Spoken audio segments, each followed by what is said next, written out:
Saranang gacchami. Dutiyampi buddhang saranang gacchami. Dutiyampi buddhang saranang gacchami.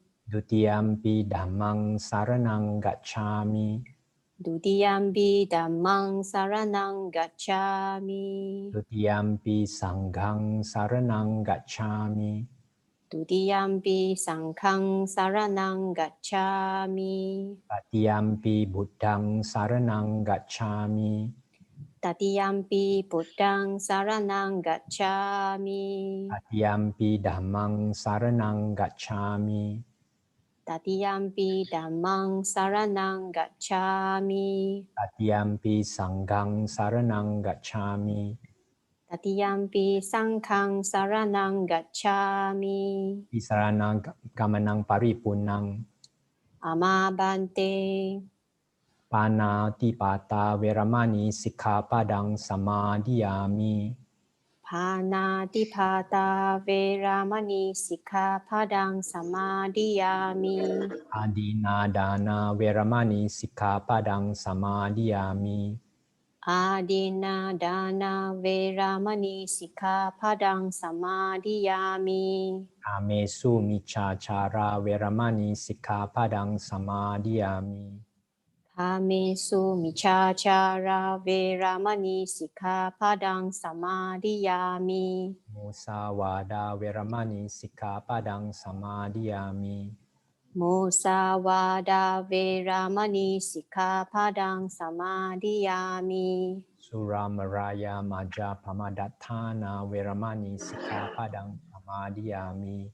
Surameraya majjapamadatthana veramani sikkhapadang samadhiyami. Idame silang asava khaya vahang hotu. Idame silang asawa khayang wahang hotu. Idame silang Nibbāna sapacayo hotu. Idame silang Nibbāna sapacayo hotu. Isaranena saha panca silang damang sadukang katwa apamadena sampadeta. Amabante. Sadhu. Sadhu. Sadhu. Sadhu.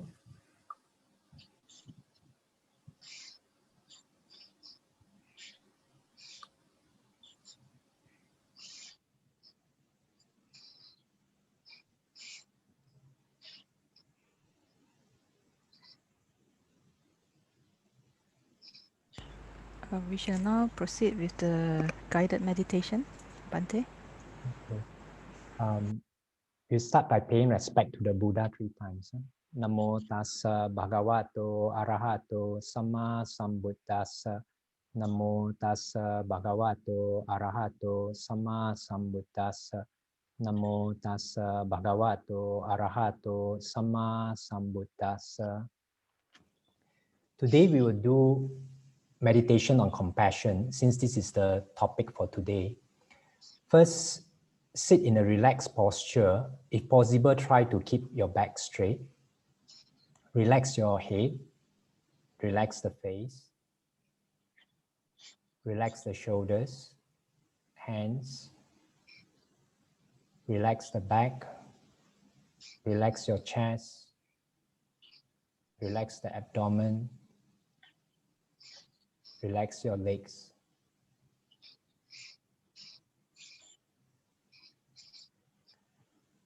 Take 3 deep breaths. Breathe all the way into your navel, Dantian. Breathing in, feel the presence.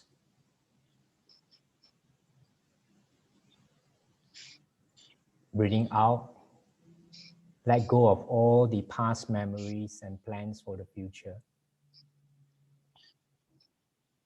Breathing in again, feel the presence being here. Breathing out again, let go of all memories of the past and plans for the future.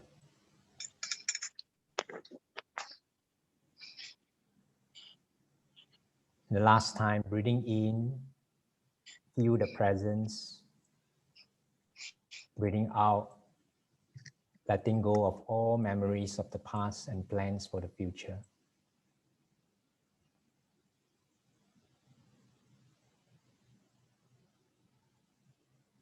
Now put attention on your heart. Feel the warmth in your heart.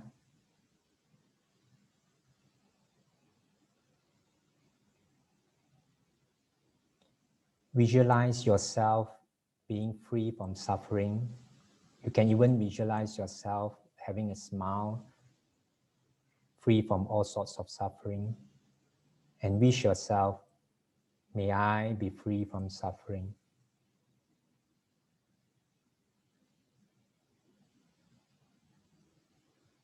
May I be free from suffering.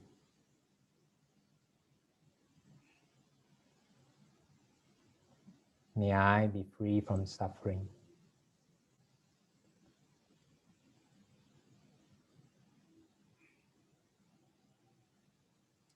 Next, you can visualize someone that you respect from the same sex. Visualize that person free from all suffering. Also can visualize the person having a smile. Wish that person, may he or she be free from suffering. May he or she be free from suffering.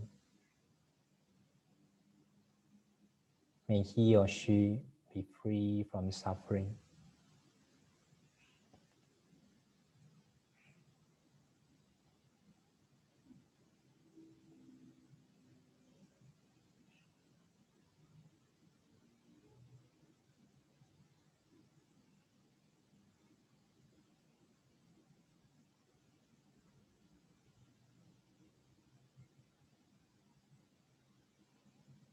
Now try to visualize someone that's neutral, someone that you have indifferent feeling towards.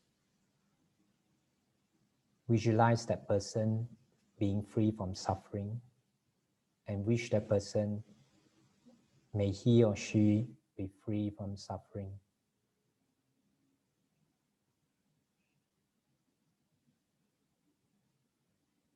May he or she be free from suffering.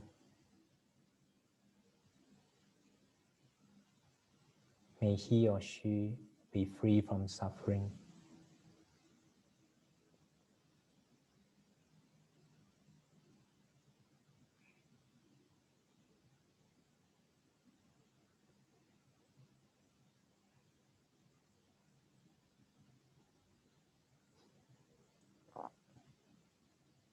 Lastly, if you can, visualize someone that you have difficulty with. But if you can't, you can go back to visualize someone that you have neutral feeling with. Visualize this person to be free from suffering and wish this person, may he be free, may he or she be free from suffering. May he or she be free from suffering. May he or she be free from suffering.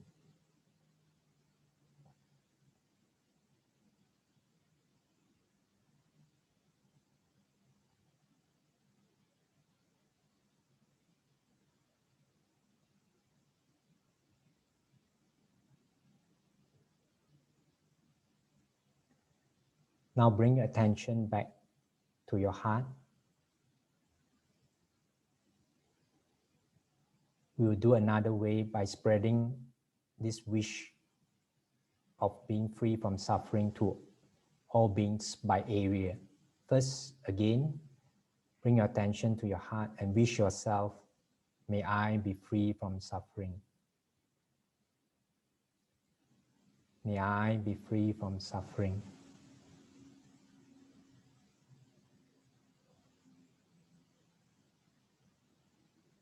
Then expand your attention to all beings in your whole area and wish all these beings, regardless of race, religion,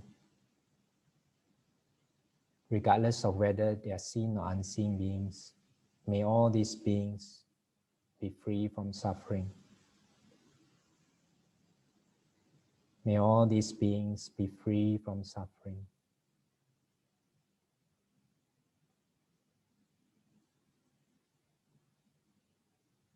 May all these beings be free from suffering.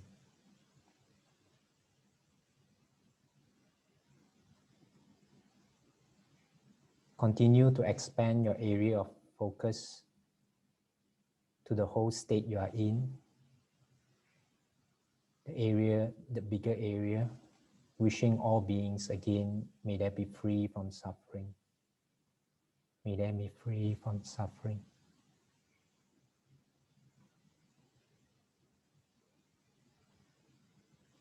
Continue to expand the area to the whole country, wishing all beings in the whole country, regardless of race, religion, nationality, may they all be free from suffering. May they all be free from suffering.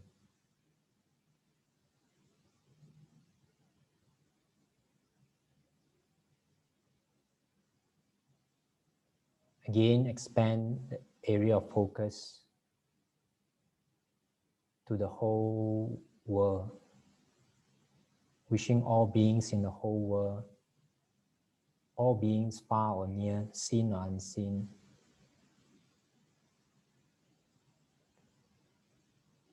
regardless of race, religion, nationality, may they all be free from suffering.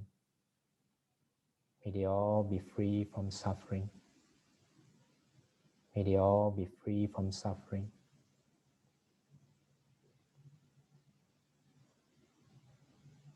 Finally, expand your attention to the whole universe,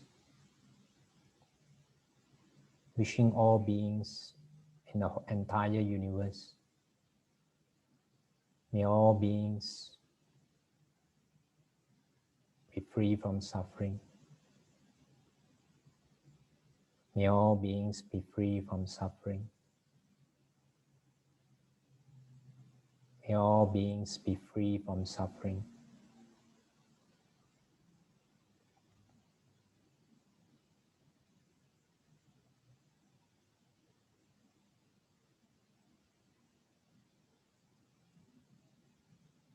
Bring your attention back to your body now.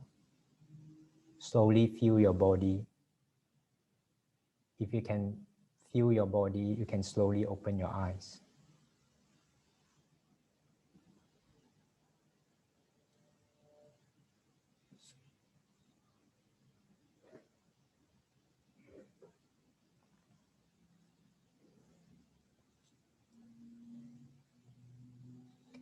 Okay, today's topic will be on Karuna, which is Buddhist compassion.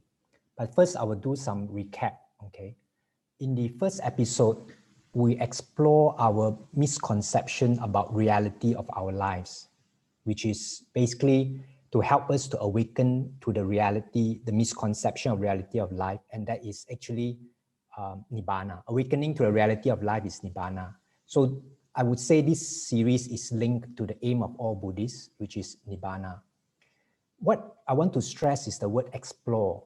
I hope you all will be curious to explore in the direction that I point in. Whatever I share will only be useful to you if you have this curiosity to explore it in your everyday life. So exploration is the key word here. And also, for us to be able to realize Nibbāna, we need to have a wish for it. So I hope all of you all has the aspiration for Nibbāna. It is not, a lot of Buddhists think that Nibbāna is something very, very far away. But Nibbāna is just awakening to the misconception of our reality of the world. What we think, how the world operates is different from what the world really operates. When you slowly awaken to the reality of how it actually operates, you are moving slowly towards the realization of Nibbāna. So in the first episode, the misconception that we explore is that we all think that our problems comes from other outside situation, people, and things. We didn't realize that there's a missing link called thought. So that's why the video that we have in the first episode is about missing link, the missing link thought. And we didn't realize that we actually, since there is a thought in between, what we actually feel is we feel our thoughts. We don't feel the people, situation, things out there. And since we only feel our thoughts, all our problems in life comes from here, from the thoughts, not from outside, not from people, situation, or things. So when we see something out there, an image is formed in our retina, and our mind will start adding stories to this image or thoughts to this image. Then these stories is based on our beliefs, opinions, and background. And then we feel these stories. Like if we see this, then probably in our mind, it's just an image, but we start adding that, oh, this is a marker pen. I bought it somewhere and someone gave it to me and somehow. So the stories are added to it and we feel those stories. So today, I'm interested to see how much have you all seen this. So the first, we want to do some poll question. Bi Hui will do this, the first poll question. The question is, did you all manage over these few months to see, even a little, it's okay, okay? You won't be able to see all the time. I can't see it all the time. Sometimes I still think that, no, it's that person out there that made me angry. Even you can see a glimpse of it that your anger doesn't come from person out there, it comes from your thoughts. And because, and that, which means that we only feel our thoughts, we don't feel the situation, people out there. Please click yes. We'll do a poll. If you say you can't see at all, then you click no.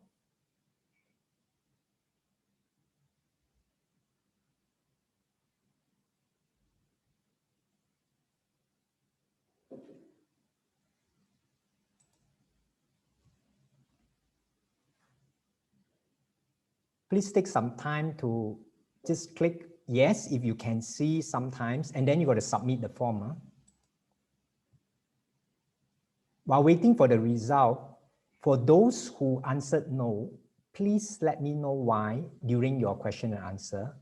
And also for those who answer no, I hope you can take some time to contemplate, what if it is really true that we only feel our thoughts and not people, situation, and things around us? What if it is really true? Try to explore it in your daily life. Okay, do we have the result? Okay, Bhante will give them another maybe 5 seconds. Okay. For those who have not submitted. Yeah. Bhante, a sister is actually asking Bhante to repeat the question. Oh, okay, I didn't see. Okay, the question is, can you see that that you only feel your thoughts, you don't feel people, situations, or things out there. You only feel your thoughts. That means you are not angry because someone says something. You're angry because of your thinking that he says something bad about you. If you see this sometimes in your life, then tick yes. You can't see all the time. If you see all the time, then I would say sadhu, sadhu, sadhu. That's very good.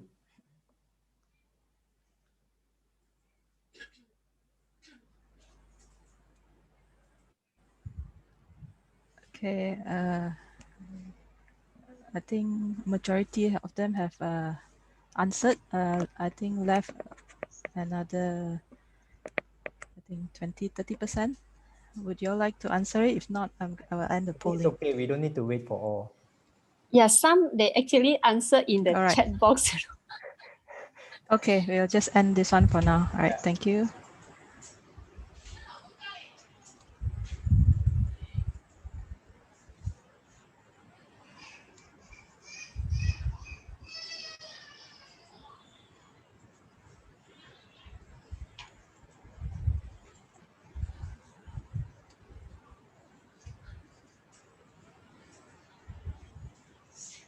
Bhante, I will share the results to everyone. Okay. Majority can see it. 87%. Okay. Majority can see it. That's a good sign. For those who cannot, please during question and answer, ask more then I know why you can't see. And also in your daily life, try to explore this, because our whole series is Dharma for you to use, not Dharma to learn and then keep in the shelf. I really hope that it will help you to change your life to better. Okay, so now we move on. Although just now I say, since we only feel our thoughts, our problems all come from the thoughts, but you don't have to do anything. The good thing is the thoughts are impermanent, anicca. So if you don't hold on to this thought, you don't believe that they are true, the thoughts will change to new thoughts by itself. Okay, because it's impermanent, like I say. And all thoughts, but you need to see that how to make sure you don't hold on to the thoughts is you need to see that all thoughts without exception are stories made up by us. And these thoughts include beliefs, opinions, and so on. Those are also stories made up by us. So our beliefs like I'm a shy person, or I'm not good enough, or I'm a risk taker, and so on, all these are stories that we tell ourselves. They are not fact, but we think they are fact. So we hold on to these thoughts. So that's why fact, F-A-C-T, it's also known as false appearance conceived by thoughts. It's not real. It's false appearance conceived by thoughts. So I would like to say that we might be shy sometimes, but we are not shy people. We might not be skillful at certain tasks, but we cannot conclude that we are not good enough. With enough practice, we'll be skillful. If you have never played piano, then you will never be skillful. But if you keep practicing, one day you'll be skillful. So to conclude that we are totally unskillful person, that's a wrong conclusion. Okay, and this self-limiting beliefs or stories is a big problem in us. All of us created all these self-limiting stories, like I'm a shy person, I'm a lousy person, and so on, I'm an ugly person, and so on. But we have to challenge these stories to see that they are not fact. They are just illusory stories. Okay. This one also, we have the second poll question. Okay. The question is, do you notice that we often have self-limiting stories about ourselves? Very simple question. If yes, you take yes. If no, you take no. Any self-limiting, you might think, I'm a person who is hopeless at direction. That's another self-limiting story. So please take yes if you know that you have self-limiting stories. No if you don't. This one is important. Once you see that they are stories created by yourself, then you can start challenging them. Otherwise, you take it as a fact. But they are not facts.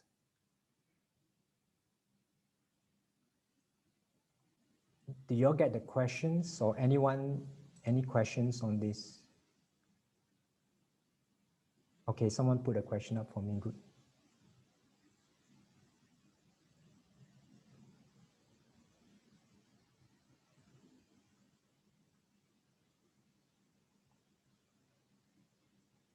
So basically, my homework for you all, which is actually very easy, you can do it in our everyday life, is number one, try to see that all your feelings come from your thoughts, not from people, situation, and things out there. And number two, try to see that we have a lot of these self-limiting beliefs and challenge them. They are not facts. Okay, good. Those who didn't see that they have self-limiting belief, I believe that they don't, which is good also. If you don't have any self-limiting belief, that's also good. Not necessarily everyone has self-limiting belief. Okay, now we move on. In the second episode, we explore the reality that we have not only innate natural physical health, but we also have innate natural mental health. When we cut ourselves, our bodies will heal by itself. Similarly, if you're unhappy, angry, sad, depressed, our mind will heal itself automatically. You don't have to do anything. It will automatically return to mental health, provided we don't disturb the healing process, especially by personalizing the thoughts. What I mean is, if you're angry, you keep thinking, why am I an angry person? How come I'm angry? You are making it personal. Then you will prolong the thoughts. If you don't, the thoughts will change by itself. And we will go back to innate mental health. So this one, I hope again you will explore it and see whether you can see this mental health. Okay, now we'll move on. So both of these first two episodes, I would describe it as a description of how life works. It's not a prescription. It's not about what you should do. When you see how life works, you will know what to do by itself. So although it's a description, it is also automatically a prescription once you see how life works, once you see the description. Okay, and I hope it will change your life as it has changed mine when you see how life really works compared to how you think it works. Today, we'll do something slightly different. We will explore an important quality in Buddhism called compassion. This quality is very useful to us, so we will explore it in this episode, something different. So to understand compassion, we will use the word empathy and contrast it with sympathy. Sympathy is the first step we need towards empathy. Okay, sympathy refers to just taking part in someone else's feelings, mostly by feeling sorrowful about their misfortune. It is usually being lost together with that person in sorrow or looking down at the other person. Both of these two attitudes are not helpful. So Buddhist Karuna or compassion does not consist of crying together with the other person, because indirect enemy for Karuna or compassion is passionate grief. If you are crying, grieving together with that person, it doesn't help anyone. And so that's why it's an indirect enemy for Karuna or compassion. The direct enemy, of course, for Karuna or compassion is cruelty. Empathy is closer, is the term we use for the ability to understand the other person's feeling as if we are having them ourselves. It is being there for that person. It is being present. It's about interconnectedness. So to illustrate further, I will show the video on this, how the difference between empathy and sympathy. And empathy is the compassion or karuna that we want. Do we have the video? Yep.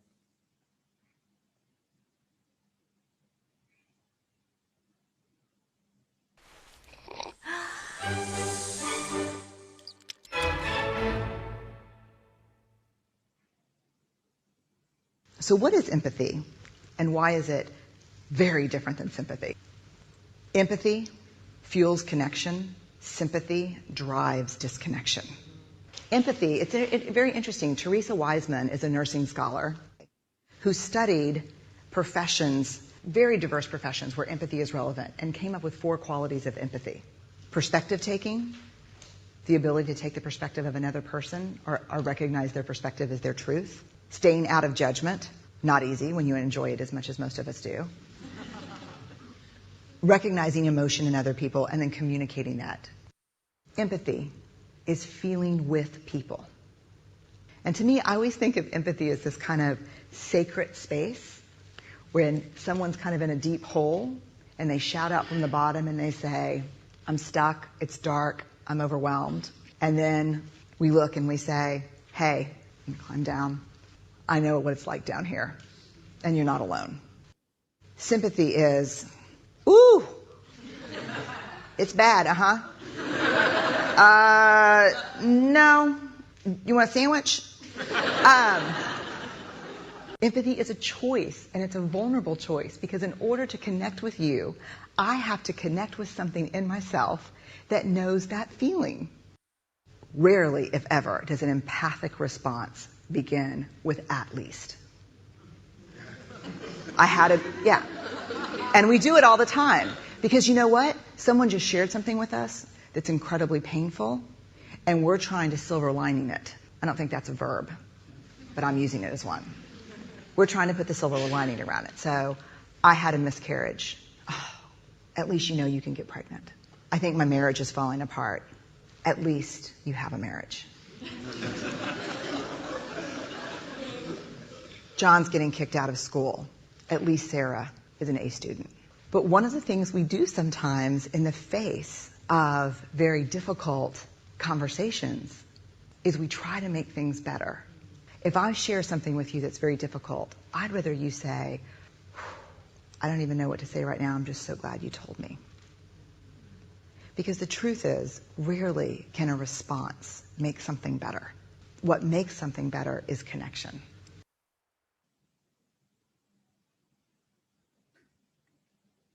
Okay, I hope you have learned something from the video. Basically, human knows what to do, okay? They don't need advice. Quite often, all they need is our presence. So compassion, empathy to me is being there, listening to the person without judgment, without even trying to give advice. To me, that is already a great compassionate help for the other person. It's very simple, but very powerful.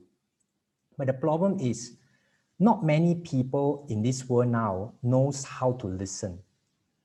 If all of us just know how to listen, there would be much, much less miscommunication in the world, and hence less quarrels and wars in the world. In our modern society, we are so fast to blame others instead of trying to listen and be curious to understand where that person come from. Why did that person do that? By opening ourselves to really be present to listen. There's so much miscommunication in our life that the only time that there is real communication is when our miscommunication get miscommunicated again, double negative. Then only we get communication. And according to Professor Gay Hendricks from University of Colorado and Stanford University, who is an expert on relationship, most of our relationship breakup is due to not enough listening. Listening is a very important factor in helping relationship. Basically, when you have Karuna or compassion, you are there for the other person. You are one with them. You might not say or do anything, but your presence is what helps. I would like to add that listening includes listening to ourselves, our feelings, our body sensations. If we are more aware of our feelings and body sensations, we will be more sensitive to our innate wisdom and compassion that's already there. Self-awareness is a very powerful practice. Listening to ourselves is an invitation to go back to the innate mental health that I mentioned in the second episode. It is not about listening to something or listening for something. The answer is in the space that we call listening. By just listening, be there. The space of receptivity and availability, the presence. When you are quiet, you will have all the common sense to live a happy life. This is the compassion to ourselves and to all the other people around us. Now, I would like to mention that Buddhist compassion or Karuna is inseparable part of 4 divine or sublime emotions, which consists of metta, which is usually translated as loving kindness, sometimes as loving friendliness, sometimes as universal benevolence. Then number 2, Karuna, usually translated as compassion. Number 3, Mudita, usually translated as sympathetic joy or selfless happiness. And 4, Upekkha, equanimity. These 4 emotions are frequently encouraged by Buddha for us to dwell in. Metta, they are all linked together. You can be considered as one. Metta or loving kindness is how much we have caring connection with others. It is the length and the breadth of the area dimension, how much we have caring compassion with others. With metta, we will start to lose this selfishness of ourselves. Karuna and compassion is how deeply we care. It is the depth dimension. In Karuna, selfishness totally disappeared. Just like a river flowing into the ocean and loses its identity, it becomes water of the ocean. So the river is no more. Hence, when your self flows into everyone, then this selfishness no more. In the same way, when Karuna appears, self disappears, and that disappearing self means all unhappiness disappears, because actually all our unhappiness are self-centered. Unhappiness like, I don't have this, I don't have that, I hate this, I hate that. All these are self-centered thinking that cause unhappiness. This self-centered thinking actually now is becoming more prominent in the current polarized world where leaders are fanning sectarianism, extremism, radicalism, and hatred among humans. So it's important for us to watch out about this. When this unhappiness of self-centered thinking disappears, happiness of selflessness appears. And this is called mudita, the third divine emotions. All these three divine emotions are calm and tranquil emotions. When the mind is calm and tranquil, nothing can disturb the mind. With this perfect tranquility, you have upekkha, which is equanimity, the fourth and the last divine emotions. If we constantly dwell in these four divine emotions, we will be a great citizen to the world. And if everyone dwells in these four emotions all the time, there will be no quarrel or war in the world. Although these four emotions are called divine emotions, actually, metta, karuna, mudita, upekkha are naturally inborn in us. They are innate or natural emotions. And actually, I could say love, loving kindness or love, compassion, selfless happiness, and equanimity is not only inborn in us, we are love, compassion, selfless happiness, and equanimity. If we realize this, we don't have to look for it from outside. You don't have to look for love from outside because we are love itself. Now, look at babies. They are naturally happy, kind, and compassionate, unless maybe they are having discomfort or they're hungry. So you never find any babies that are depressed. No, I don't think you have ever found any babies that are depressed, angry, or cruel. All babies grow up only as they're slowly corrupted by the environment. Then they will slowly develop different habits. But naturally, they have this compassion and love within them. And this is not just theory. There's research done by Professor Richard Davidson from University of Wisconsin in Madison. His research shows that all these compassion, love, emotions are inborn in human. His research shows that infants will choose warmth and compassion rather than cruelty. His research shows that also our brain has this neuroplasticity. That means it's plastic enough to be easily and quickly refamiliarized with these emotions or to be reminded of who we really are. The main reason for us why it is so easy to reprogram back to our natural love, compassion, selfless happiness, and equanimity is because it feels good to have loving kindness. It feels good to have compassion. It feels good to have selfless happiness. And it feels good to have equanimity. So it is to be in these divine emotions, it is actually win-win situation. So it's both divine and also a natural emotion in us.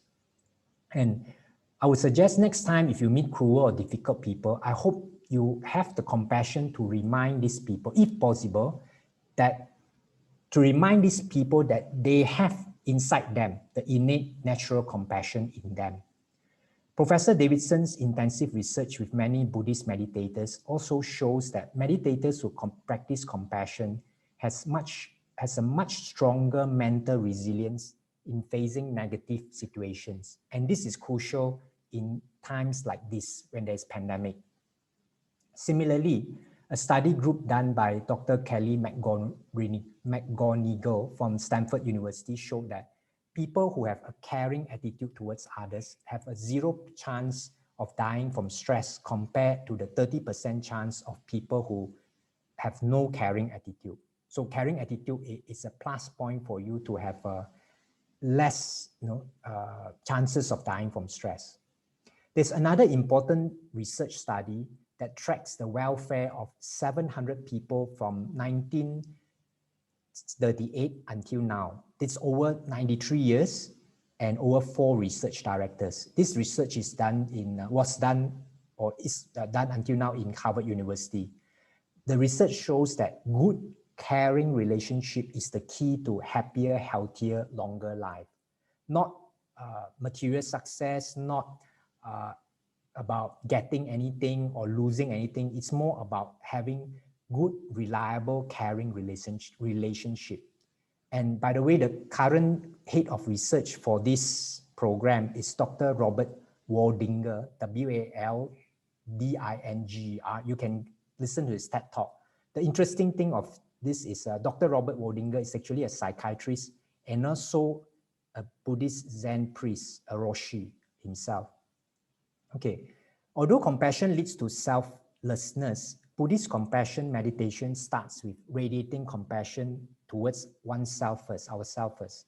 This is because if one does not have compassion towards oneself, one will not, very difficult to have compassion towards others. One who can hurt oneself is likely to hurt others. Hence, it is important to start with self-compassion. Again, I would like to remind everyone that this compassion is an inborn quality. If we lose touch with it, we just need to rediscover it. And regarding compassion, Buddha taught to realize enlightenment, Buddhists need two qualities, which is panya, normally translated as wisdom, and compassion, karuna. Panya and karuna are sometimes called two wings that work together to enable flying, or two eyes that work together to help us see deeply. So they are two inseparable pairs. In practice, panya, wisdom, gives rise to karuna, and karuna gives rise to panya. Truly, you cannot have one without the other. They are means for realizing enlightenment, and in themselves, their enlightenment itself manifested. They are enlightenment. Compassion with wisdom may involve giving someone what they really need, but not what they really want. A gross example I want to use is, although a drug addict is suffering from not getting his doses of drug, we must have the wisdom not to give him money to get more drugs to elevate his addiction. That doesn't help him. So, a truly compassionate person lives not only for himself, but for others. He seeks opportunities to serve others, expecting nothing in return, not even gratitude. When you expect nothing in return, then actually you get the happiness, because you don't depend on the result of them giving you something back. Buddha teaches compassion towards all beings, including animals. Buddha advises even laymen to have nothing to do with manufacturing and sales of weapons, nothing to do with poisons, making of poisons and intoxicants, nothing to do with slaughtering of animals. These are considered wrong livelihood. Karuna has the characteristic of a loving mother whose thoughts, words, and deeds always tend to relieve the distress of a sick child. It has the property of not being able to tolerate the suffering of others. The manifestation is perfect non-violence and harmlessness. Though a mother has equal compassion towards all her children, still she may have more compassion towards the sick. Even so, greater compassion exercised towards the spiritual. So even so, greater compassion should be exercised towards the spiritually sick, as the sickness ruins the character. So we must have compassion towards everyone, but for those who are spiritually sick, we should have more compassion towards them. And Buddha once said that he who ministers unto the sick ministers unto me. In Buddha's time, the vicious, the wicked, and the ignorant needs more compassion. Buddha knows that. So Buddha actually goes to visit the vicious, the wicked, the ignorant. The virtuous and the kind, actually they come to see the Buddha. Okay? Because these vicious, wicked, ignorant, they need more compassion because they are suffering mentally, not just physically, but mentally and spiritually. They should not be condemned and despised, but given compassion for their failings and defects. Why they do what they do is actually everyone is doing the best they can given the thinking they have that looks real to them. This one is important.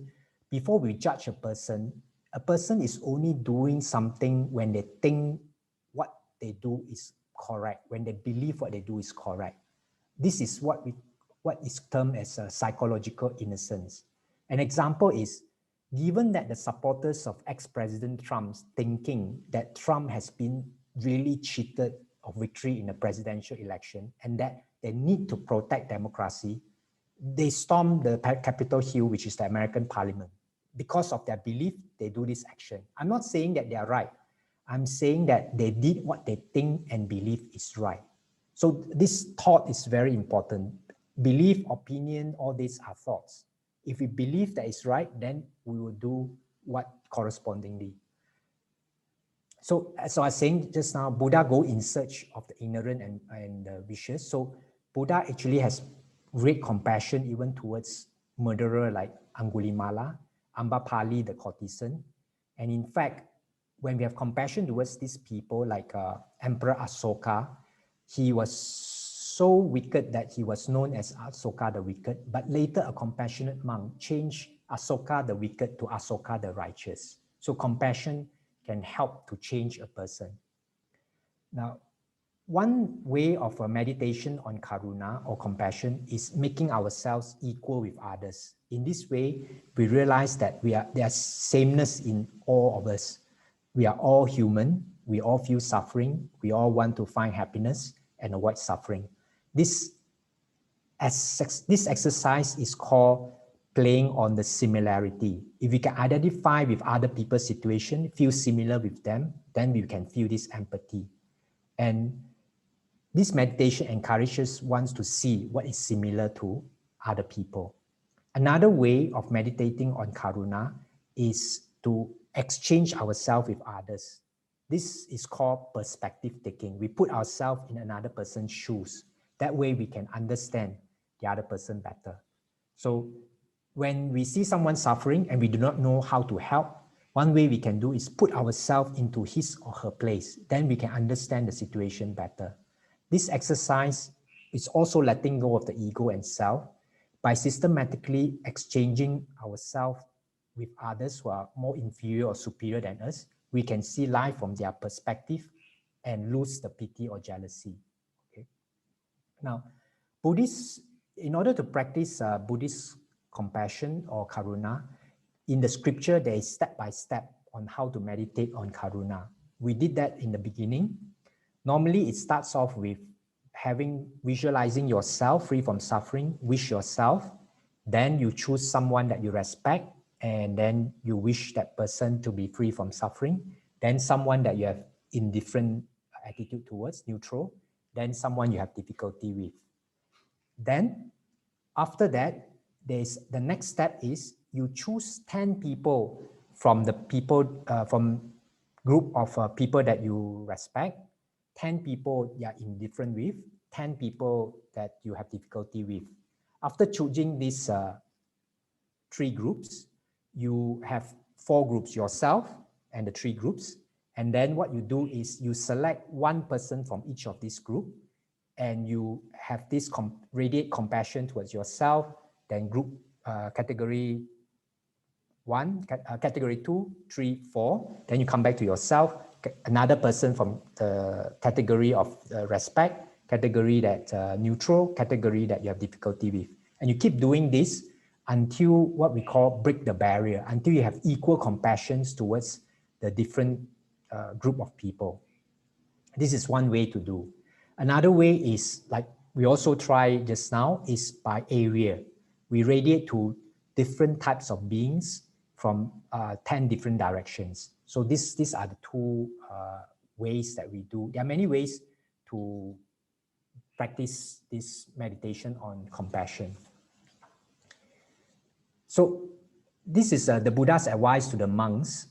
If we can try to move towards this practice, this advice, then it will help us a lot in our life. The Buddha says, "Wherefore, O monks, however men may speak concerning you, whether in season or off season, whether appropriately or inappropriately, whether cautiously or rudely, whether wisely or foolishly, whether kindly or maliciously, thus, O monks, must you train yourselves. Unsullied shall our minds remain, neither shall evil words escape our lips. Kind and compassionate ever shall we abide, with hearts harboring no ill will, and we will enfold those very persons with stream of loving thoughts, unfailing, and forth from them proceeding, we shall radiate the whole wide world with constant thoughts of loving kindness, free from enmity, free from ill will. Thus must you train yourself." Next, I'd like to point out something very important. And I've done it in the last 2 conferences that I attend, is that there is a difference between Buddhism and people who call themselves Buddhists. For example, in Buddhism, there is totally no concept of killing or war under the name of Buddhism or Buddha. there is no concept of holy war. All wars are bloody in Buddhism. This is a natural effect of compassion or karuna. When you truly realize karuna in you, there's no way you can create any war. Those with realizations of Buddha's teaching will experience the fact that all humans are interconnected. Scientists call this quantum entanglement, or Einstein called this spooky actions at a distance. Hence, to hurt yourself is to hurt others is to hurt yourself. It's the same because we are all interconnected. So, but there are Buddhists in history who kill each other. That's because of human greed and misunderstanding, not under the name of Buddhism, not under the name of Buddha. And an obvious example I want to point out is both Thai and Myanmar are famous Buddhist countries, but in history, they are bitter enemies, and they have fought many violent wars and killed each other many times because of human greed and not realizing the teachings of the Buddha, not because of Buddha or Buddhism. Now, the next point I want to point out is also Buddha didn't teach because he knows something useful or to gain the confidence of the followers. He taught out of compassion for the suffering of sentient beings. Again, out of compassion. Likewise, if we teach or share knowledge with others out of compassion, not because we want to change others or then we would have actually saved a lot of quarrel in the war. Buddhist compassion, it's the result of knowing that we are part of a greater whole, that we are interdependent of the whole world. We are connected to the whole world.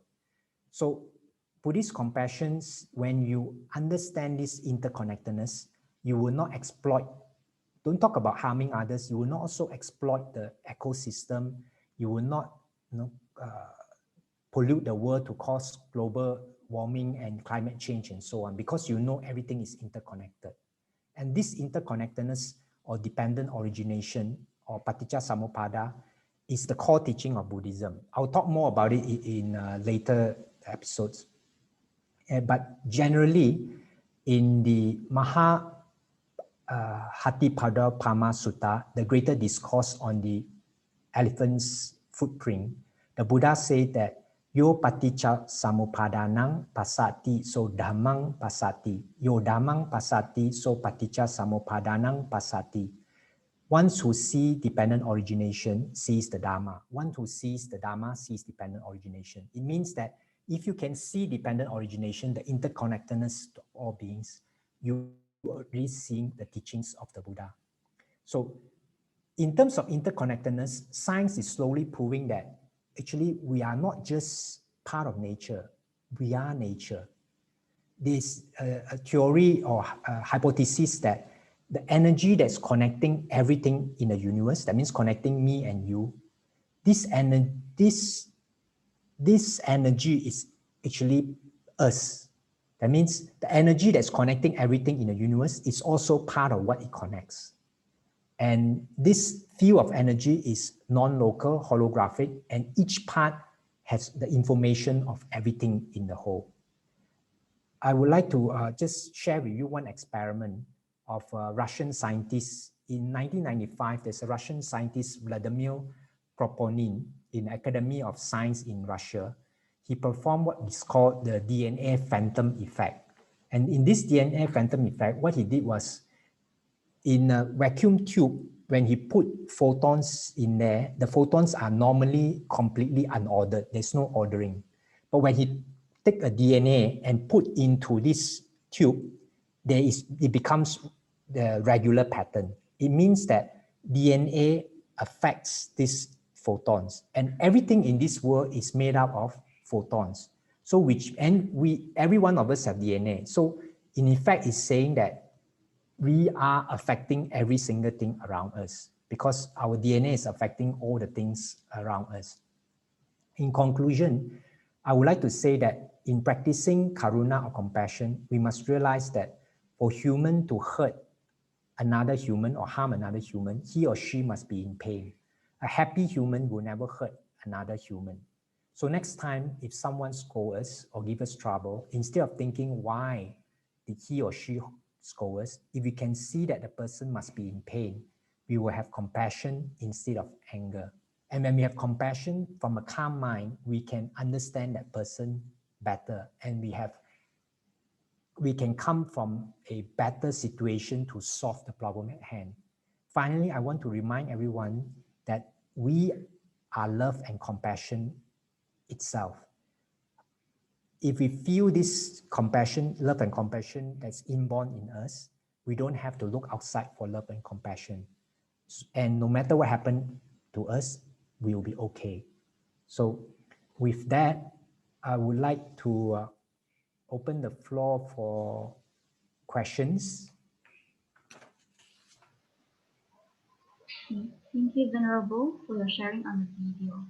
So now we are in the interactive sessions where you will be able to pose questions or sharing from regards to the video. So now please help to type your sharing in the chat box. Or you may also raise hands and we'll unmute you so that you can ask the question. All right, Bante, there's questions in the chat box. So the first question is from Vincent Lim. And his question is, sorry, what does FACT stand for? FACT, FACT. Okay, just now I mentioned FACT also stands for false appearance conceived by thoughts.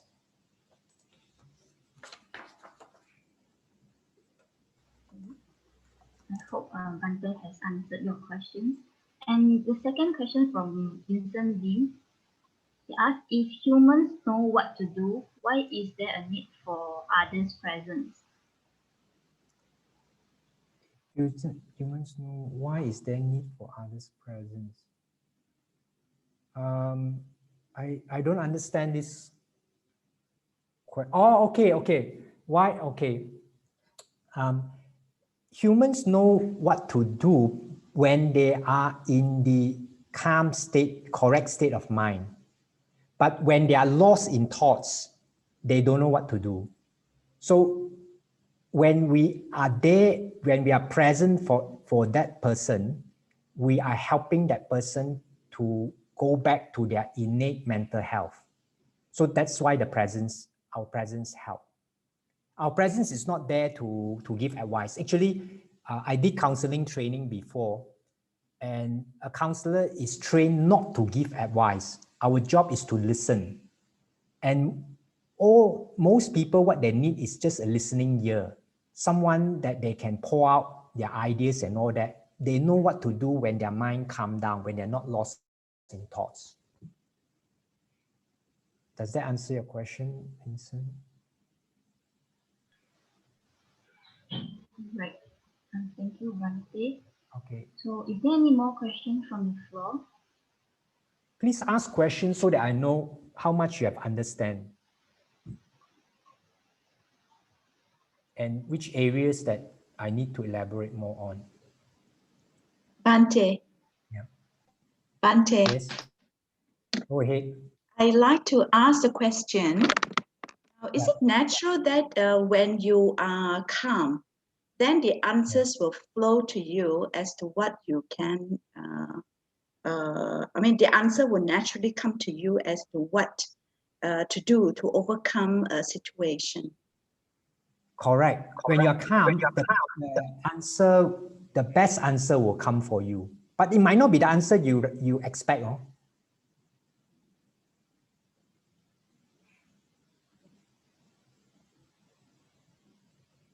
Does it mean that we have to meditate over this? I mean, calm means, we meditate. Okay. To the calmness to... Okay. Good question. Okay. When I say calm, I'm saying that you don't get lost in the thoughts. You can... I'll give you a very good example. There is this, what do you call? I would call him like a personal coach, American, okay, who shared this experience. One time, he was in a very, you can say stressful situation because his daughter was in the ICU. He was very worried, very stressful. But in that anxious, worried situation, he realized that there is actually calmness in his mind deep down inside. He just got to not pay attention to this anxiousness and then pay attention to this calmness inside, then he's not affected by this anxious feeling. It's like in the ocean, there's waves outside on top. I think I shared it before. There's waves on top, but at the bottom of the ocean is always calm. You don't have to meditate to get to this calmness. Of course, if you're a meditator, it's easier. But normal people, to me, if there's every single person of us, even totally you never meditate before, there is this calmness naturally in us. You just need to pay attention to this instead of the thoughts. But the problem is we believe the thoughts are true, are facts. So we can't pay attention to this. Okay? Okay, thank you. Thank you, Bhante. Okay. Next question. Someone have a question? Oh, Bhante, there's one Brother Young raised his hand. There's a long question. Okay. Brother Leong? Yes. Bhante, instead of just listening, Take Heart has what you call explain and advise us to actually practice deep listening with empathy and without passing any judgment. What is your comment? Yeah, that's what I mean. Don't pass judgment. When I say listening is don't pass judgment, even try to refrain from giving advice. We are very quick to give advice. Advice might not be needed. We are very quick to say, "Ayah, can't you see you should do that?" But it's not what the person wants. The person wants is you are there to hold hands and tell the person you are okay no matter what you do. So yes, I agree. Yeah. Yes, the thing is, it's not just simply listening. It must be deep listening, like heart-to-heart contact. Yeah. The empathy just now when we show the cartoon, it's already shown this way. Yes. Yeah. So yeah. When I mean listening means it's like really listening into that person. You quite call it deep listening or whatever. Yeah, not just like, yeah, I'm listening, I know, but your mind is somewhere else. But most of them is like that lah. Yeah, that's why I just now mentioned that most of us don't know how to listen. Okay, so correct. Yeah, right. Any further questions? And Bhante, thank you, Bhante. Okay. After this question is from me, so after listening, like how should I respond? Okay, that's a very good question. Okay. After listening, you don't have to decide what to respond. When you listen with a calm mind, not planning to do anything, your wisdom will tell you how to respond. It might not be, your responses might not say anything. You just sit there only. But your response is you might say something. It depends on the situation. So there's no fixed answer. But your job is be present there, no agenda, then the appropriate wisdom will come up for you. We are not used to this, but try. That's why I say the series is to explore. The next time it happens, you explore it. After you explore a few times, you understand. You won't understand by intellect. This one you have to do out there. All this sharing that I'm doing is some things are not so easy to understand by intellect. Because we always want to plan everything, our mind want to all control everything. Life doesn't work that way. In fact, nothing can be, this is first Buddhist principle, anicca. Everything is impermanent. You cannot control anything. When you can accept this fact, actually, you are really happy because you don't need to control anything anymore. You just go free flow. Okay. Any more questions? Or we read out questions from the... Yeah, there's one from Lin Bong Leong. Yeah, Okay. There's one situation. So he said, this afternoon, I brought some recycle items to a Buddhist recycle center. Without looking at the things I brought, a lady asked me, did you bring rubbish to our center? And our center didn't accept rubbish. I felt upset because I had sorted the items beforehand and took the effort to bring the items there as a charity act. So his question is, Bante, how should I cultivate metta and karuna towards her? Okay, that's a good question. First thing is, next time this happens, of course, not same situation, similar situation, I want you to explore, to see, to check. Okay, I'm not saying that what I'm saying is true. Okay, Buddha also says, never believe what I say 100% as the truth. Never believe blindly, but explore what I say. Okay, so the next time when this happened to you, can you please explore that your anger doesn't come from the lady saying that you bring rubbish. Your anger comes from you thinking that I have done so much work, I'm such a nice person, I have sought everything out nicely and bring here, I make so much effort, and you call me bringing in rubbish. That's where your anger comes from, not from she saying you bring rubbish. So this is the first step I hope you can try to explore, because it will change your life. Then you realize that your anger, your sadness don't come from outside, which is a big relief, because you can't control what's happening outside. You can't control the weather and so on. At least if it comes from your thoughts, you have a little bit of control. I can't say it's 100% control, but at least better control compared to outside. This is the first thing I want you to explore. Second thing is, please try to consider also, maybe the person before you brought in a lot of rubbish, and the person before also brought in a rubbish, and she had a bad day. Maybe in the morning, this lady, the husband scolded her. Maybe she just found out that her son is a drug addict and so on. She had a bad time, that's all. So it's nothing personal, nothing to do with you. She was having a bad time, so you should have compassion for that person who is having bad time. So it's just a change of thinking. If in your mind is thinking that, why did she scold a nice, decent person who is really charitable, then you get angry. If your thoughts is, she's having such a bad time and she's doing charity also, she's a volunteer, you have compassion instead of anger. It's a change of thought only. Just one thought, it changed actually your life. Okay. Next question. Next question from Vincent Ling. If we have innate compassion, then what leads some people to be angry and cruel? Okay, this is a good question. Okay. What leads people to be, again, like what I keep saying all the time, is our thoughts, our beliefs, our opinions that we form. We have innate compassion, but as we grow up, let's say as we grow up in a violent place, we think that the only way for us to survive is to fight back and even to kill others. Then that innate compassion is covered.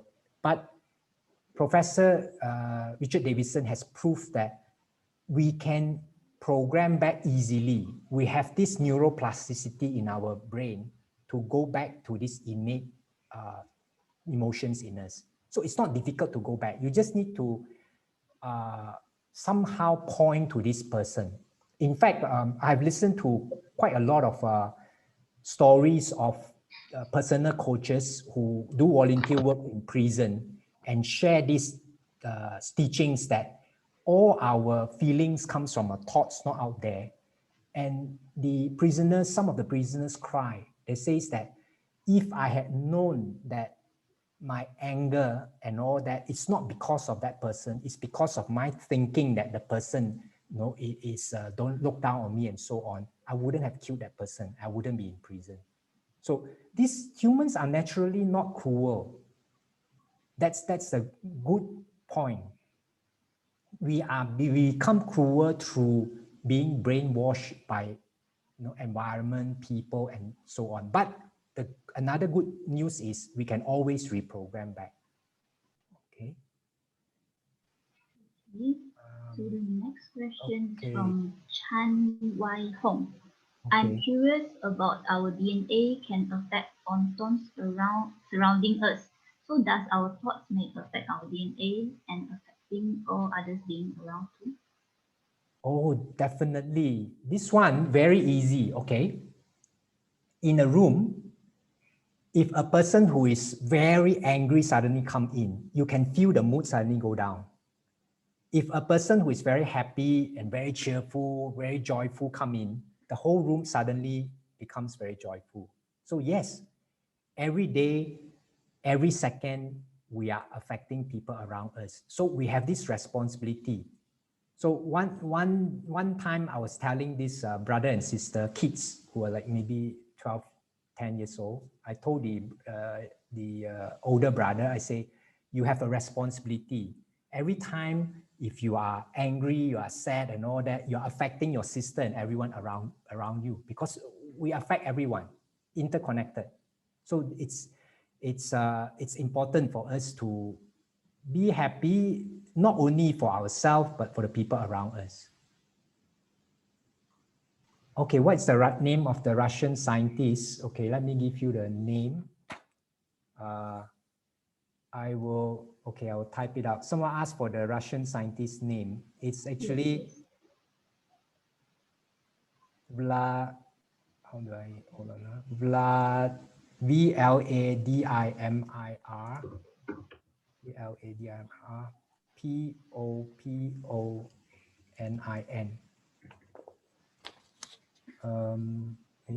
No, how do I?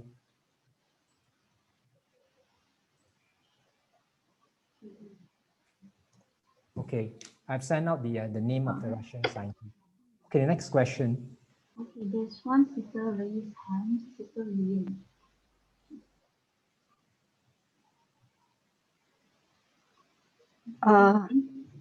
Thank you. Thank you very much, Bhante. Okay. I'd like to raise this issue about what is happening to Myanmar recently. We know that Myanmar is a Buddhist country predominantly. They are practicing Buddhism. And whatever that is happening now, they grew up in the people that make whatever that's happening now. Actually, they grew up in, they were taught Buddhism since young. Yeah. Their parents practice Buddhism since young. You know, they go to the temples. I mean, it is their way of life. But why is it happening the way it is when, you know, all through their life they have been studying the religion, they have been practicing the religion, and what the very core concept, the very first precepts that says that should not kill. So it's just, I mean, perhaps from your perspective, Bhante, you may be able to explain to me why, if this is happening to a country whose majority of people are practicing Buddhism, then what about us? You know, when we live here in Malaysia and we know we are very heterogeneous, we are very multiracial. So perhaps Bhante can explain a little bit more. Thank you. Yeah, very simple. I mentioned in my talk, there's a difference between Buddhism and people who call themselves Buddhists. To me, actually, a large percentage of Buddhists don't really know what is Buddhism, don't really understand the teachings of Buddhism. And in terms of, you are saying that the precepts of not killing, I would say precepts are good, but if a person take the precepts as a law, it doesn't really work. When you really practice the teachings of the Buddha, you would one day, that's why they say a sotapan, once who enter the stream, the first stage of sainthood, they don't need to make an effort to keep the precepts because they will not kill. Why? When you first realize Nibbāna, you will see that there is no difference between you and another person. To kill another person means to kill yourself, and you will not kill yourself. To steal another person's thing is the same as stealing your own things. They have lost this Sakaya Ditti, the wrong view of there is a limited self. So it's a very difference between a person who really practice and realize the teaching of Buddha than someone who just call themselves Buddhists. So if you, nowadays, I don't really, to me, it's more important to really understand the teaching and realize it rather than force ourselves to follow a law. If you force yourself to take the precept as a law, to me, it doesn't work in the modern society now. It has to come from your own, really, you just like a Sotapan, they don't kill because they can't kill themselves. So you have to really realize the teachings. Then only I would say, you are really practicing the teachings of the Buddha. When you are saying that, if countries like Myanmar is in such a bad situation, what about us? We might be worse. Not necessary. In fact, when you are born into a, let's say if you are, I don't know how to say, if you are born into water like fish, they don't really appreciate water. If you are born into a place where, everyone is a Buddhist, they don't have, I guess, not every one of them appreciate the teachings that much. Sometimes people from outside, like Malaysians, we appreciate the teachings more because we are not born into that environment. So there are plus and minus. Not necessarily you're born into that environment, you appreciate more and you will practice more and you will realize more. So it not necessary. So, okay, hope it answers your questions. Okay, there's one question direct to me is when the person are in an angry state, how can that person be in Karuna, being compassion? So if the person is angry state, there's few things we need to do. First is to explore that your anger comes from your thoughts and be patient, wait it out. The thoughts will change if you don't believe the thoughts. Then after that, you can practice Karuna. Or the Buddha uses this way as in by substitution. When you have anger, the opposite of anger is love. So instead of paying attention to the anger, you pay attention to love. You try to spread love to someone that you like, someone that you love, someone that you respect. So this is one direct message to me. Okay. Now, there's another question from Mimi, I think. Yes, for me. Okay, I'll read it out. I have not controlled myself when I see my second son bully the sister by asking her to do his task instead of doing himself. Nothing because of me, but why am I not happy and commented by son and reacted angry too? Shall I say nothing in future as a mother? No, you should not say nothing, but I'm also not saying that you should say something. I'm saying that if you, again, back to the calm mind, if you come from the mind that you are irritated, that means you can't stand, you get angry because of the injustice that's happening, then coming from a very, uncalm mind, you are not going to make a good decision. If you come from a calm mind, then you are going to make a better decision. One way, I'm just asking to explore, I'm not saying that, I'm not giving you a prescription. One way you could do is walk towards the son and the sister, the daughter, and tell them that I saw what happened and I am affected by it. I can't stand this kind of injustice. I get very angry. I'm affected by it. Not blaming them, okay? And then see what's their response. Kids, they know, when you tell them, they can sense that they are wrong. You don't have to scold them, actually. What we need to give more for the kids is love, is presence. But I'm not saying that to encourage them to do wrong. I'm saying that the important thing is not blaming them, the presence. And regarding this, I was very inspired because I was listening to a series of conference by different personal coaches and all that in America. And there's this guy who is very successful as a personal coach. He says that one thing in his life changed him was when he was small one time, he found some toys that he wanted to buy and he doesn't have any money. And he went to steal his father's money. The auntie found out. Auntie didn't scold him, just say, you know, you go back to tell your father and give back the money. And he did that. When he gave back the money to the father didn't scold him. The father says, good boy. Good boy, because he realized he's strong and gave back to him. He said that changed him. As in, he felt the love, the presence, the parents for him. They don't blame him, but they didn't say this is the right thing to do. To stealing is definitely wrong. But you don't have to say, they know. So to me, it's, we are quite quick to blame and scold people. But sometimes you need to scold. I'm not saying that, no, never. You will know when you come from a calm mind. Even Buddha, one time he tell one bhikkhu, stupid monk, go there, stupid monk, come here. So even Buddha sometimes have to, not out of anger, to make the person awake that he has not realized the teaching yet. So you will know what to do on the correct situation.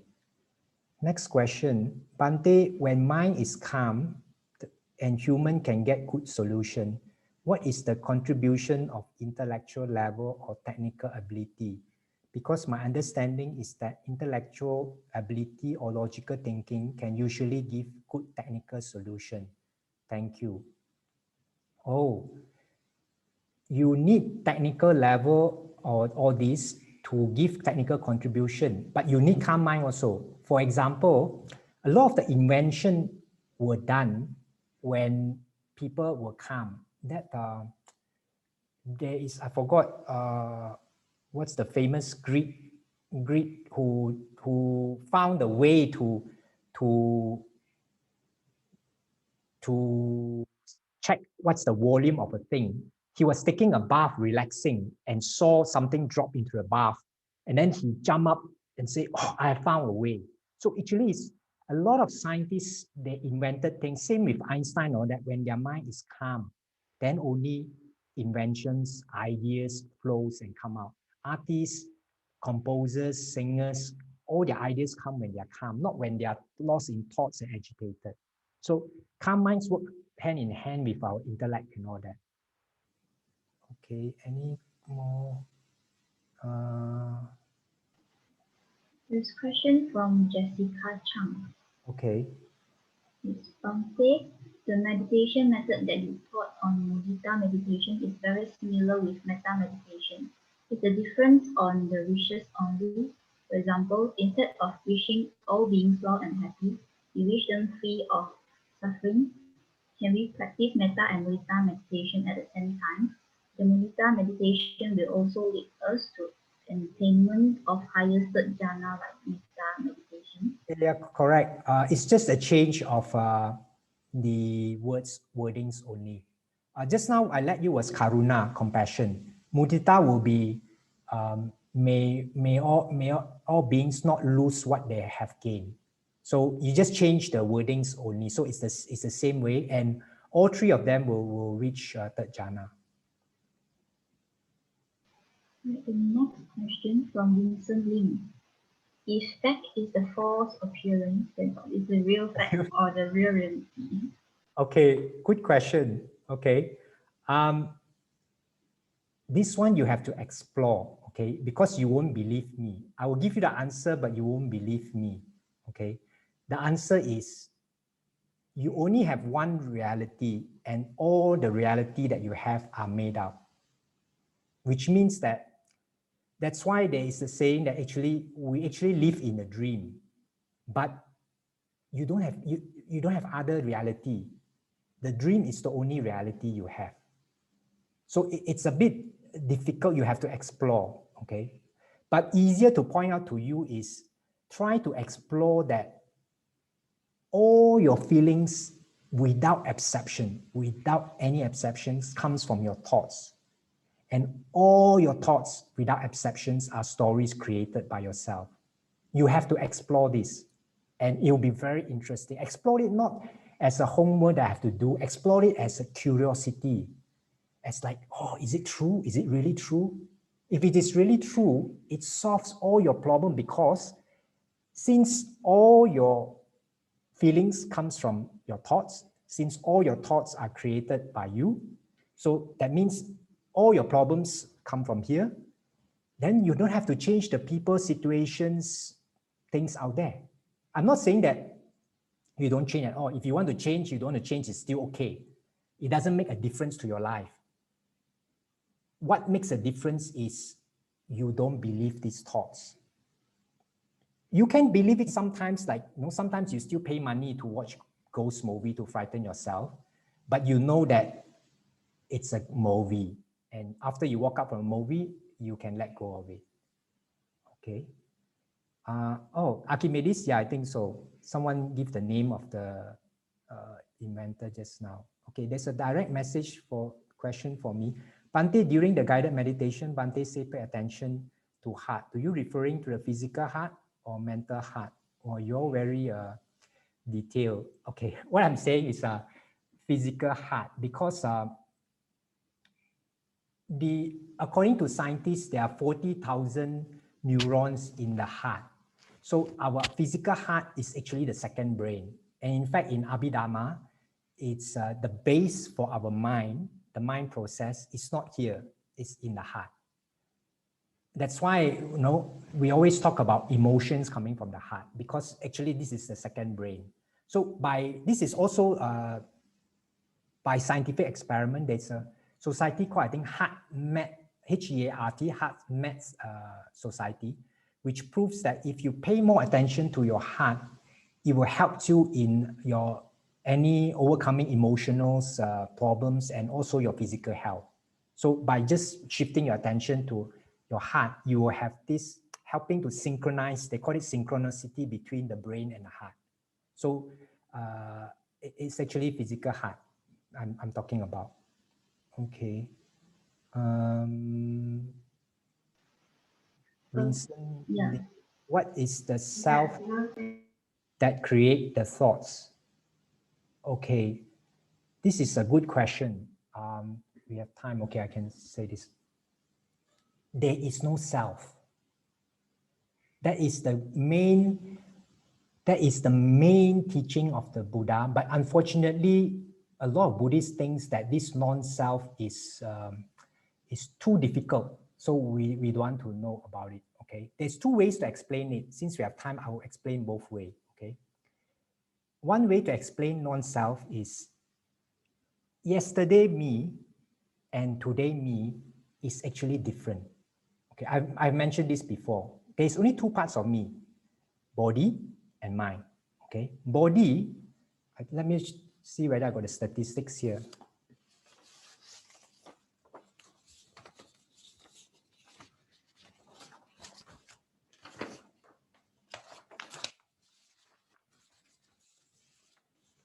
In terms of body, every 5 days, because our cells, old cells die, new cells come up. Every 5 days, we have a new stomach. Every 30 days, we have new skin. Every 90 days, brand new skeleton.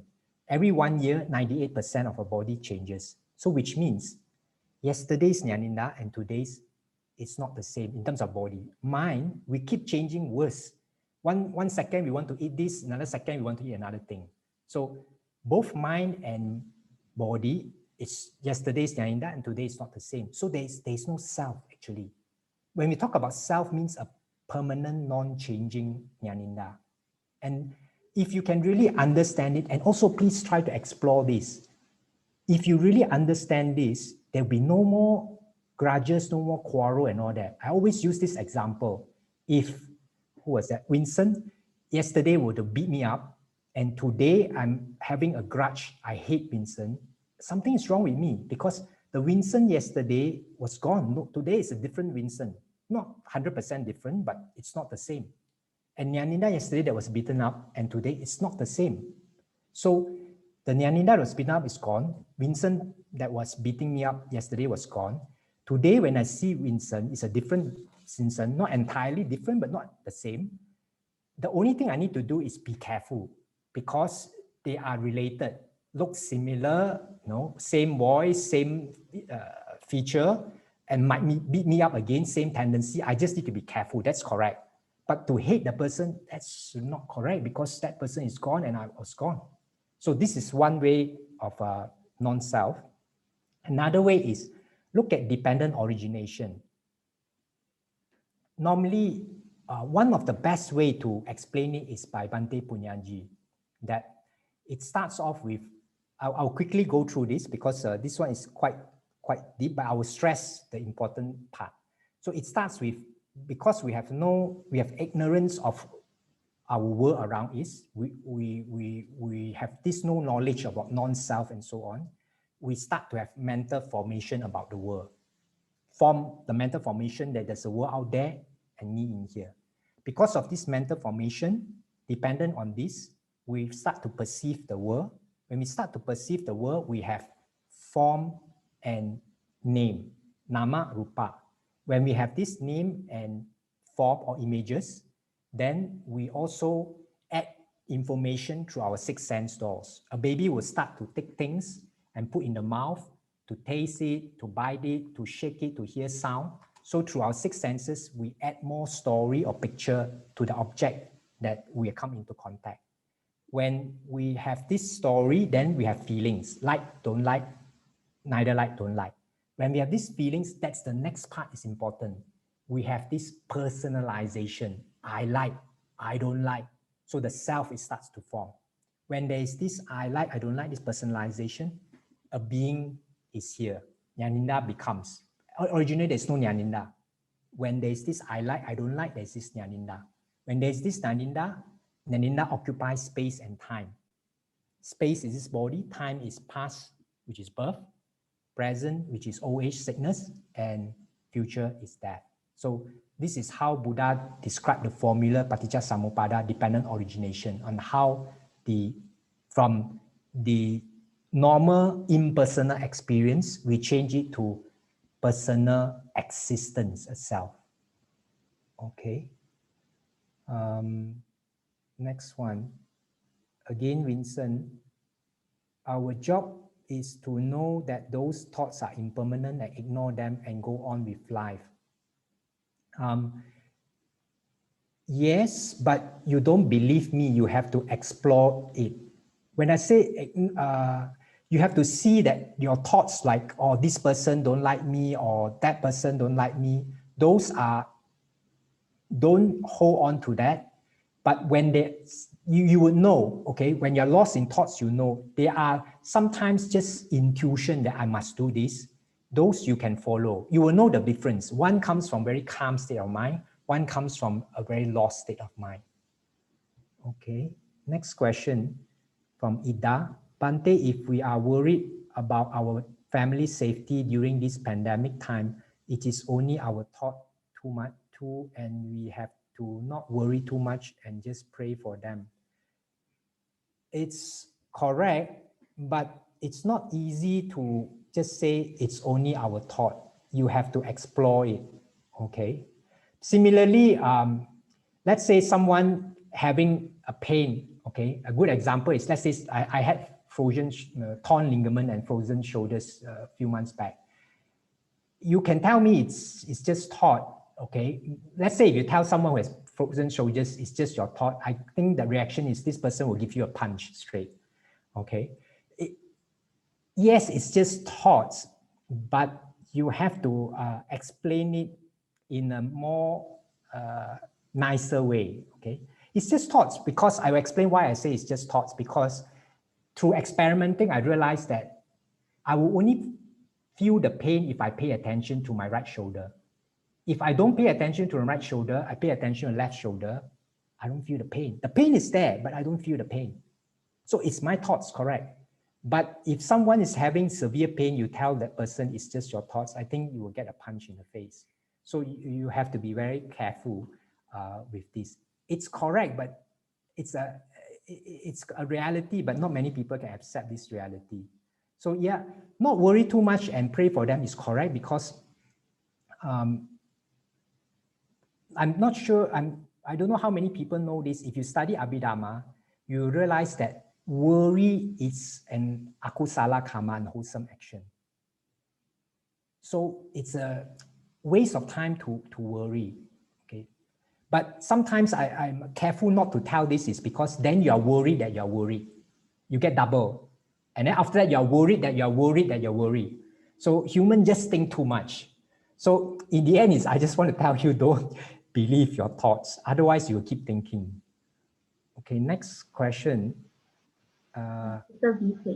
Okay, you want to read? Yes. Okay. Bante mentioned that people hurt others because they themselves. Oh, Bihui. It's a Bihui. Bihui can go online. Yeah. Yeah, but I just looking back at the video just now and what you mentioned just now, because you mentioned that when people hurt others, it's because they themselves are suffering, right? Yeah. So we should actually try to be in their shoes, try to understand from their perspective. But will this kind of feeling turn into sympathy instead of the empathy, like how we see in the video just now? Because we are thinking that, oh, they are suffering, we should be, will it turn into like we feeling sorry for them and things like that? It depends on how you do it actually. If you are thinking just that that poor people, they are suffering inside, so pitiful, then it turns into sympathy instead of empathy. But instead of like you are really trying to understand, not just like just now the brother says that deep listening. You are really trying to understand the person. You're really taking their perspective. That's different. Just now the video shows clearly, one is you really be there for the person. You're not really saying much. The other one is just whatever the person say, it's like yeah, your daughter had problem, maybe your son is okay, and so on. So you are not really there for that person. Okay. Any other Thank you, Bante. questions? Are useful. Yeah, go ahead. Yeah, it's Lilian Chua. She raised her hand. Okay, go ahead. Thank you, Bante. Yeah. Regarding the word I and me, yeah, these words in the English language, they are used mainly to refer to oneself or one's condition. Yeah. But psychologically, because we humans, we are our innate ability to link language to emotions, it also means self, right? Yeah. An importance of oneself. So when I use I, immediately, of course, I was referring to myself, but also there is this element of self-importance or mine. This thing is mine, means a belonging. And this is not what is practiced. This is not what is acceptable in Buddhism. How do we then reduce the use of such words, like I, me, mine, in what you call, in situations that will demand we should not look at ourselves as being the important one. Okay. Thank you. Yeah, few things I want to point out. One is I don't really like the word unacceptable and so on. Buddhism actually accepts everything for you to explore. Okay, anyway, back to I and my. I just remember a story one Sile told me that when she first got ordained, she was told that, you're not supposed to use this word I, my, and all that. So in the end, she has to, every time she needs something, she'll say, Sile need this, Sile need this. Become very, I don't know, very strange. It's like, if I not to talk to someone, I say, Nyaninda says this. So even Buddha don't have to use conventional terms. So every time, you can try avoiding I and my. I did that one time. If you don't mind people looking at you weirdly, and you can try. Okay, it's just, to me, it's just a method. You can use many methods, but the key thing is you have to first seize that a lot of your I, my, and all that are stories that you make up, again, about the thoughts, and you're feeling the thoughts. So to me, is if you want to go ahead and try to use less I and my, that's one way. But to me, that's not the only method you can use. The key thing is to see how our thoughts create this idea of the I, my, to explore more on that. Okay. Any other question? It's 9:44 now. If there's no more questions from the floor, then we shall end this Q&A session. Is there any questions? So, is there any questions from the floor?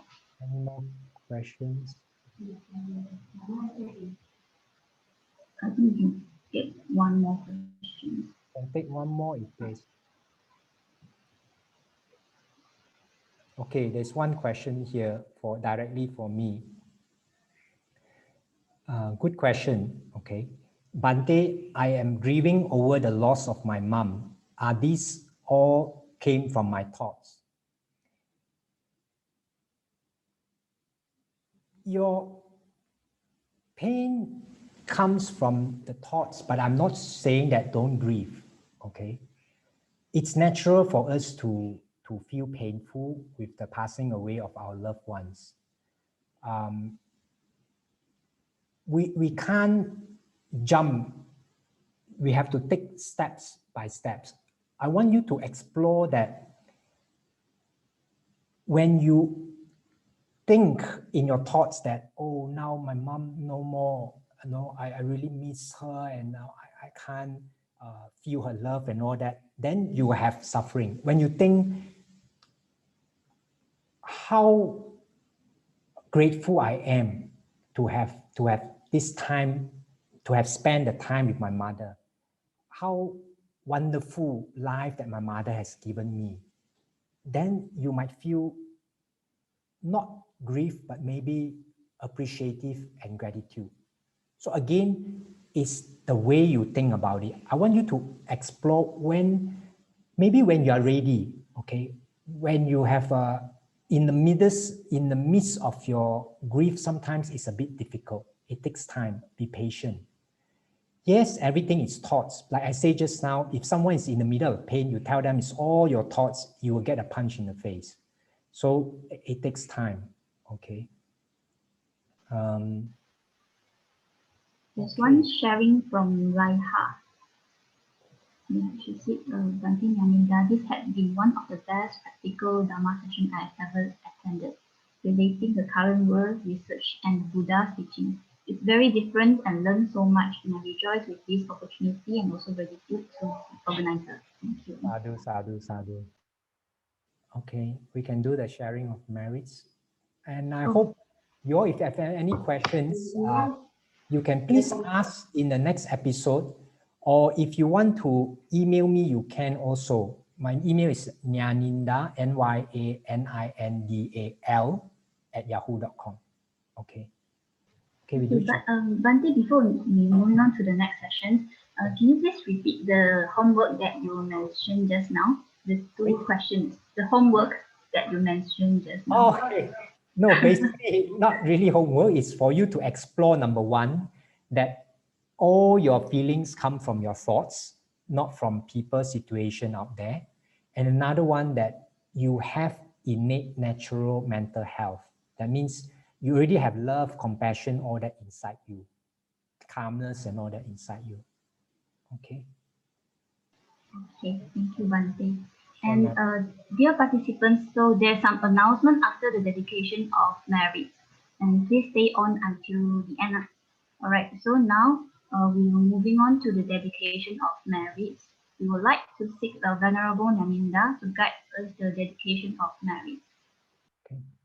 In our mind, we will just share merits with all the devas, all the Dharma protectors, all the guardian deities, share merits with all sentient beings, share merits with all our family members, relative friends, especially departed family members, relative friends, and chasters.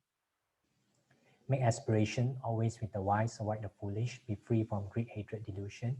At the end, again, share merits with all beings, wishing all beings an equal share of merits.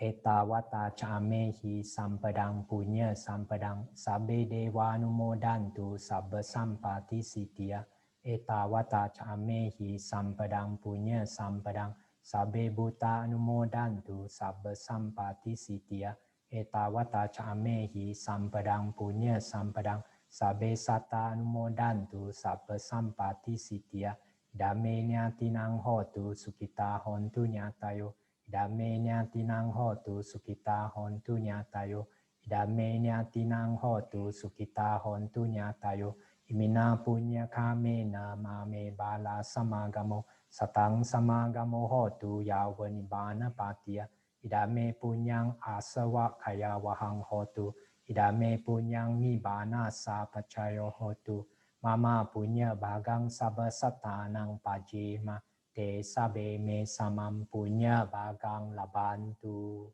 sadhu sadhu sadhu Sukhi hotu. Thank you, Bhante.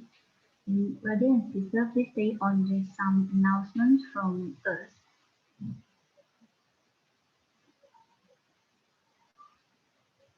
All right.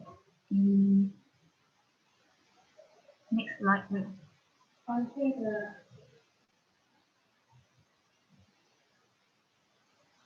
Brother Yuhang, next slide.